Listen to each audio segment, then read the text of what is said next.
Après avoir introduit la notion de relation d'équivalence, nous allons maintenant parler de relation d'ordre. Dans cette vidéo, nous allons uniquement donner les relations élémentaires concernant les relations d'ordre. Toutes les notions importantes comme celles de majorant, minorant, maximum, bande sup, etc. seront abordées dans les vidéos suivantes. Alors une relation d'ordre, c'est tout simplement une relation binaire qui est à la fois réflexive, transitive et antisymétrique. Nous avions vu qu'une relation d'équivalence était réflexive, transitive et symétrique. Il n'y a donc qu'une propriété qui change entre les deux, c'est la symétrie qui est dans le cas d'une relation d'ordre une antisymétrie. Si nous passons en revue les exemples que nous avons déjà traités dans des vidéos précédentes, nous connaissons déjà des relations d'ordre. Par exemple, l'égalité est une relation d'ordre. Ça n'est pas du tout celle qui nous occupera le plus parce que c'est aussi une relation d'équivalence et c'est une relation binaire qui est tout de même très à part des autres.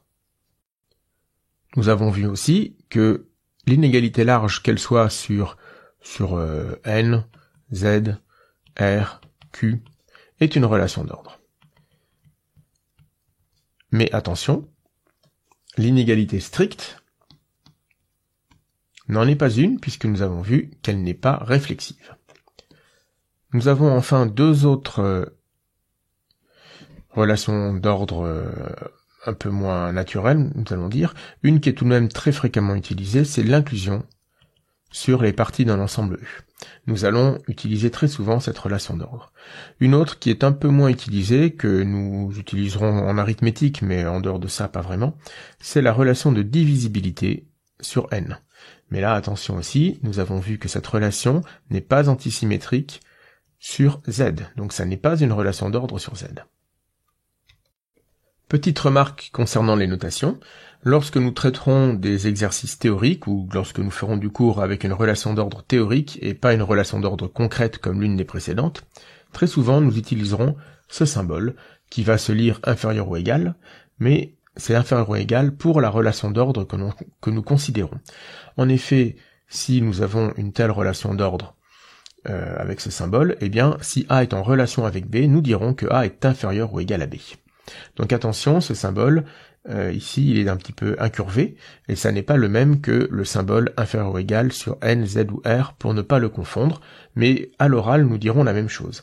A est inférieur ou égal à B. Donc par exemple, si nous considérons la relation d'ordre d'inclusion sur les parties de R, eh bien nous pouvons dire que l'intervalle 0,1 est inclus dans 0,2, ce qui peut se voir de la manière suivante, l'intervalle 0,1 est plus petit que l'intervalle 0,2 en termes d'ordre. Donc dans la fin de cette vidéo, nous allons uniquement parler de la définition suivante. Lorsque nous avons une relation d'ordre sur grand E, nous allons dire que deux éléments x et y sont comparables pour cette relation d'ordre si l'un des deux est plus petit que l'autre, c'est-à-dire si nous avons soit x inférieur ou égal à y ou y inférieur ou égal à x. Et lorsque sur E, tous les éléments sont comparables 2 à 2, alors on dit que la relation d'ordre est totale, ou parfois on dit tout simplement que l'ordre est total. Et puis par contre, si ça n'est pas le cas, la relation d'ordre est dite partielle. Donc regardons des exemples. Par construction, avec la relation d'ordre inférieur ou égal sur n, z, r ou q, eh bien cet ordre est total. Nous savons que si nous prenons x et y deux réels ou deux entiers naturels ou deux rationnels, nous avons toujours x plus petit que y ou y plus petit que x. Cela, nous ne le démontrons pas, cela provient de la construction des réels. Donc, cette relation d'ordre sur R, alors on l'appelle la relation d'ordre naturelle ou la relation d'ordre canonique, ça n'est pas la seule relation d'ordre sur R, mais c'est la plus standard, celle que nous utilisons le plus et que vous connaissez déjà. Donc cette relation d'ordre naturelle sur R est totale. C'est exactement pour cette raison que nous pouvons représenter l'ensemble des réels sur une droite. Nous avons 0 entre guillemets au milieu, et puis lorsque nous représentons deux réels, nous allons toujours mettre à gauche celui qui est plus petit que l'autre.